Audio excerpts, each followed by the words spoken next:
¿Sí? Hola, muy buenos días a todos los presentes. En primer lugar, gracias a la organización y al comité organizador por la aceptación de este trabajo. Mi nombre es Emilio Villa González, actualmente trabajo en la Universidad de Granada, aunque este proyecto se encuadra en la Universidad de Almería, en Andalucía. El título del presente abstract es Programa de ejercicio físico inmediatamente después de una cirugía bariátrica en población con obesidad severa mórbida, en este caso adultos. Vamos a explicar hoy la especificación del programa, así como la justificación del mismo. Bien, diferentes organismos e instituciones que regulan la salud a nivel mundial ya afirman que la obesidad es uno de los grandes problemas a nivel mundial y se coloca dentro de los de primer orden a nivel de trabajo. En este sentido, hoy vamos a hablar específicamente de la obesidad tipificada como 3, que incluye a pacientes con un índice de masa corporal alrededor de 40 o más y se categoriza como severa o mórbida. Estos pacientes se someten a una cirugía bariátrica que, dependiendo de las características del paciente, así como del propio hospital, será de una forma u otra, es decir, se utiliza una técnica u otra, y esto principalmente se va a traducir en una reducción del peso corporal a corto plazo de entre 10 y 30 kilogramos de peso corporal. Esto, por supuesto, y consecuentemente, se va a traducir también en una mejora prácticamente de todas las variables de salud, como puede ser perfil lipídico, como puede ser síndrome metabólico, etcétera. Bien, pero ¿cuál es el problema? El problema principal de este tipo de pacientes es que alrededor de los 12-18 meses posteriores a esta cirugía, a esta intervención, estos pacientes se produce una reganancia de ese peso corporal que han perdido durante la cirugía de alrededor del 33-50% del peso corporal. En este sentido, ya se ha propuesto en la literatura científica que un programa de ejercicio físico puede ser una oportunidad, una herramienta para mantener esa pérdida de peso corporal, es decir, que no se produzca la reganancia a medio, corto y largo plazo. Y, sin embargo, existe escasa literatura al respecto con este tipo de población, ya que es una población cuantificada como de riesgo. Bien, además se han estudiado ya programas multicomponentes y este tipo de programas que incluyen programa nutricional, estrategias motivacionales o psicológicas, además de un programa de ejercicio físico, se ha visto que el programa multicomponente es más efectivo a nivel de porcentaje de pérdida de peso comparado con otro tipo de programas como pueden ser los que incluyen solo nutrición o nutrición y psicología, tanto a corto como a medio como a largo plazo. Bien, la literatura científica se ha posicionado al respecto. Ya desde 2010 aparecían algunos estudios científicos, algunos artículos, los cuales eran algo conservadores. Este tipo de estudios incluían programas de ejercicio físico suave, programa también acuático en el agua y antes de la cirugía bariátrica, es decir, eran cautos a la hora de realizar estas prácticas de actividad física. Ya alrededor del 2012-2013 sí que han sucedido ya estudios que realizan ejercicio físico y prescripción de actividad física posterior a la cirugía bariátrica, con algo más de volumen, con algo más de intensidad, hasta la actualidad que se están sucediendo diferentes estudios que muestran el efecto de programas de ejercicio físico orientado a la fuerza y entrenamiento concurrente, es decir, que incluye programa aeróbico y entrenamiento de fuerza, ambos en la misma sesión. Sin embargo, como he comentado, existe escasa literatura al respecto y en los artículos científicos se define de forma algo carente todo el programa de ejercicio físico. Por ello, se generó este proyecto de investigación, que es un proyecto financiado en la Universidad de Almería, en la que se denomina Proyecto EFIBAR y el IP o investigador principal del proyecto es el doctor Enrique Artero. Mañana tiene una ponencia o una comunicación, una conferencia dentro del Congreso y va a poder profundizar mucho más, sobre todo en el diseño del estudio, en las variables relacionadas con la salud, etc. Este programa se desarrolla en la Universidad de Almería, como he comentado, en colaboración con diferentes hospitales de Almería. El objetivo principal es investigar el efecto de un programa de ejercicio físico de 16 semanas en este tipo de población después de la cirugía bariátrica en diferentes variables. En este caso, muchas variables relacionadas con salud, pero principalmente la variable composición corporal y reganancia de peso corporal van a ser los main outcome o los resultados principales o lo que se busca principalmente en el estudio. Bien, por ello, hoy el motivo de este abstract es definir de manera detallada el programa de ejercicio físico que hemos desarrollado. Como comento, es un abstract de corte metodológico, ¿vale? o protocol paper en el que no hay resultados como tal porque estamos realizando ahora mismo la intervención, pero sí que vamos a presentar algunas aplicaciones a nivel práctico que vienen muy bien para los entrenadores. Por tanto, el objetivo de este estudio es definir de manera detallada cada una de las partes del programa de entrenamiento, con el objetivo de que se puedan replicar en un futuro por profesionales del sector. Bien, nos hemos basado principalmente en el consenso CER. Alrededor de 2015-2016 se publicó este estudio en el cual se reporta que existe mucha carencia en los estudios científicos, sobre todo en el método, en cuanto a la definición de los programas de ejercicio físico. Además, este programa reporta 16 ítems, los cuales son fundamentales y que se deben de reportar dentro de los programas de entrenamiento y en este caso dentro de los artículos científicos, con dos objetivos, principalmente. Uno, que se replique por otros entrenadores, como he comentado, y dos, que se pueda estudiar el efecto y evaluar ese efecto tanto en metaanálisis como en revisiones sistemáticas.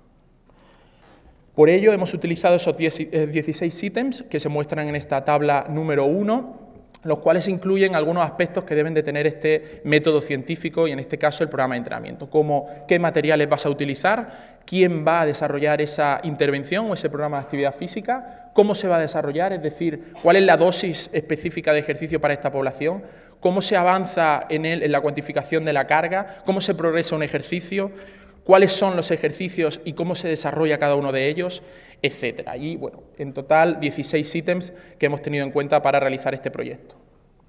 Aquí se muestran algunos de los materiales utilizados en la Universidad de Almería, en el Centro Deportivo de la Universidad de Almería. Este programa ha sido desarrollado o está siendo desarrollado por entrenadores certificados en entrenamiento personal, licenciados en Ciencias del Deporte, que han sido guiados por unos entrenadores con algo más de experiencia en entrenamiento personal y, a su vez, por supuesto, con una magnífica comunicación y consenso entre todo el equipo técnico, así como el equipo médico. Y eso es un aspecto fundamental. Tiene que haber comunicación con el equipo médico en todo momento. Es un entrenamiento personal que se ha realizado con 100% supervisión, con un ratio de un entrenador personal, un paciente. Además, hemos cuantificado tanto la adherencia como los diferentes eventos adversos en una planilla que mostramos en una sesión de póster que tenemos aquí en el Congreso. Y, por último, hemos utilizado una serie de estrategias motivacionales, y esto es algo fundamental. En cuanto a las estrategias motivacionales, mandamos 16 WhatsApp al final de cada una de las semanas de entrenamiento para alentar a los pacientes a que vengan a entrenar, a que se motiven. Además, hemos utilizado 4 mensajes motivantes, que en este caso se los enviamos en vídeo a lo largo de las 16 semanas, por lo que he comentado, para aumentar la adherencia al entrenamiento, que lleguen puntuales, que asistan al entrenamiento y que no falten a las sesiones. A continuación se presenta periodización o planificación de este programa de entrenamiento. En la columna de la izquierda podemos observar que las sesiones se componen de un calentamiento, evidentemente, una parte de fuerza, una parte aeróbica y una parte de vuelta a la calma. La dosis principal de este programa de entrenamiento son 3 sesiones semanales, una duración de 1 hora aproximadamente, durante 16 semanas. Bien, en la parte de arriba podemos observar que se realiza aproximadamente 4 semanas de entrenamiento que van a ser una fase de familiarización en la que los sujetos se van a adherir a este programa de entrenamiento mediante una serie de patrones de movimientos básicos para realizar antes del entrenamiento de fuerza, así como movimientos con el propio peso corporal y con bandas de resistencia, en este caso con Resistance Band. En la semana número 5, es decir, después de un mes, van a empezar a realizar un programa de entrenamiento de fuerza específico que incluye grandes grupos musculares. Aquí podemos observar las cargas de entrenamiento, tanto para la parte de fuerza como para la parte aeróbica. En cuanto a la parte de fuerza, hemos trabajado entre un rango entre el 55 y el 75% de la repetición máxima, cuantificado a través del carácter del esfuerzo aproximadamente, que incluye 6 ejercicios de fuerza principales, así como de 6 a 12 repeticiones. En el caso del entrenamiento aeróbico, en la parte aeróbica, hemos trabajado en un rango de pulsaciones entre el 65 y 85% de la frecuencia cardíaca de reserva, en la que incluimos un volumen de trabajo de 15 a 25 minutos mediante un tapiz rodante.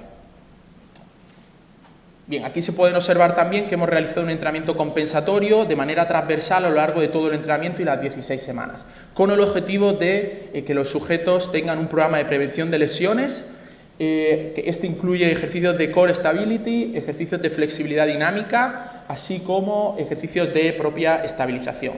Los sujetos pueden decidir, conjunto con el entrenador, si pasan de un nivel de un ejercicio a otro, desde una fase a otra. Es decir, aquí estaría en este ejercicio y el entrenador decide consensuadamente con el sujeto si está capacitado para llegar a esta o quedarse en el nivel inicial.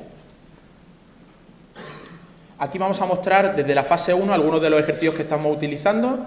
En primer lugar, ejercicios de patrones respiratorios, ejercicios que incluyen disociación de diferentes estructuras, como puede ser disociación de cadera, disociación de raquis lumbar, con otros segmentos corporales. Un minuto. Disociación unido también a un programa de movilidad. Estos sujetos o estos pacientes tienen algunas carencias a nivel de movilidad.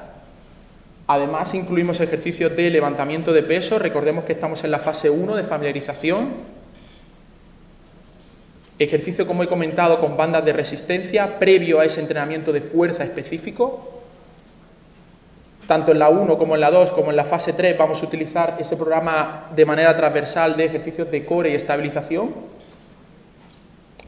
Tenemos en cuenta que los ejercicios de core que vamos a utilizar principalmente deben ir enfocados a la alta activación a nivel central, pero la baja carga a nivel de raquis.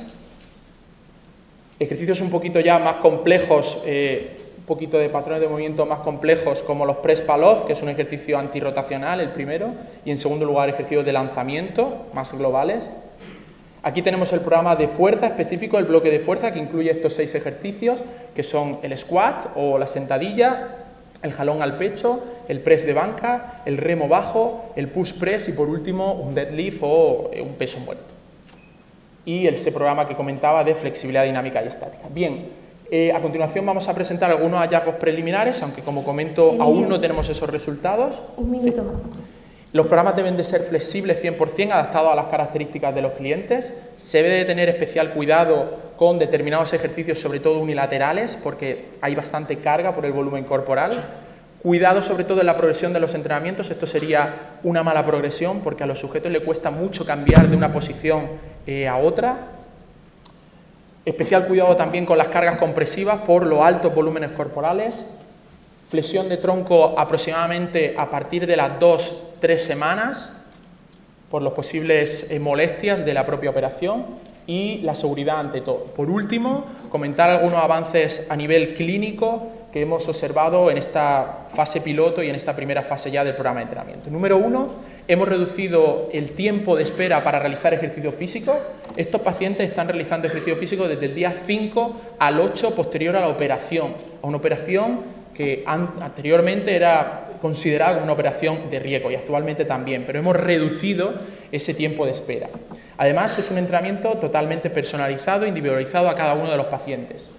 Hemos introducido ese entrenamiento compensatorio para la prevención de lesiones y, por último, los 2 puntos, hemos utilizado un entrenamiento concurrente, con una carga cuantificada entre moderada y alta, y creemos que esto también le da bastante valor al estudio, ya que existen muy pocos estudios. Por último, esos 16 ítems que hemos tenido en cuenta para la elaboración, para que futuros profesionales y futuros artículos científicos puedan replicar este estudio. Pronto esperamos resultados. Muchas gracias a todos.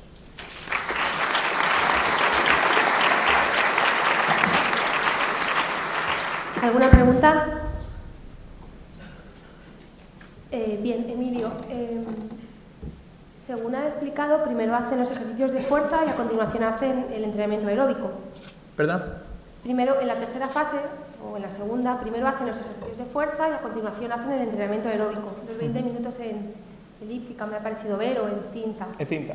¿Por qué no planteasteis un trabajo más combinado, donde se fueran alternando los ejercicios de fuerza y los ejercicios aeróbicos? Muy buena pregunta, gracias. Bueno, la verdad que aquí nos planteamos multitud de cuestiones para realizarlo. Básicamente tuvimos un criterio fundamental que fue basarnos en la literatura actual. La literatura actual existe muchísima carencia en este tipo de estudios, en este tipo de población, y en ese sentido vimos la posibilidad de hacerlo forma de circuito, como comentas, el aeróbico con el otro.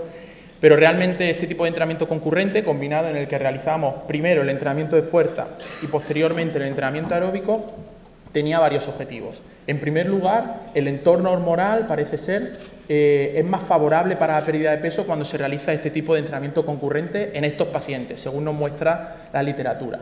Además, en cuanto a la técnica del ejercicio de fuerza, creíamos o hipotetizábamos que el entrenamiento de fuerza en pacientes que nunca habían hecho este tipo de entrenamiento con cargas externas podían tener algún problema a nivel de técnica si venían de un ejercicio aeróbico anteriormente. Entonces, por eso delimitamos esos dos bloques de entrenamiento bien definidos, entrenamiento de fuerza primero y posteriormente el entrenamiento aeróbico. No sé si te respondo a la pregunta, ¿sí? Más o menos. Bueno, ya habrá tiempo para charlar más sobre ese tema.